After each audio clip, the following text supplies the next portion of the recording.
బ్రతుకుల పుట్టడి ఏ శాస్త్రం చెప్పింది మన ఆశల చిత్తడి ఏ కట్టడి చేసింది మన బ్రతుకుల పుట్టడి ఏ శాస్త్రం చెప్పింది మన ఆశల చిత్తడి అనుక్షణం అవమానం అంతులేని ఒత్తిడి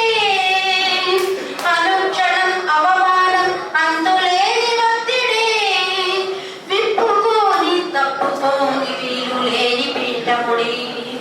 ఎన్నికలను కన్నాడో కన్నీళ్లను వడచి తరతరాల తన జాతి విముక్తిని కలసి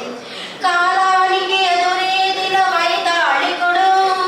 భిన్న జన బాంధవుడు అంబేడ్కరుడు తన కడుపున పుట్టినోళ్ళు నలుగురు కనుమూసిన తాను తేళ్ళు ఎడబాసినం తన కడుపున పుట్టినోళ్ళు మోసినం తాను తన భార్య ఏండ్లకేండ్లు ఎడబాసినం ఆరోగ్యం తనను తరసు వెక్కిరించి చూసిన ఆరోగ్యం తనను తరచు వెక్కిరించి చూసిన తన దీక్షను విడువనట్టి మహర్షి కర్మయోగి ఎన్ని కలలు కన్నాడో కన్నీళ్లను వడచి తరతరాల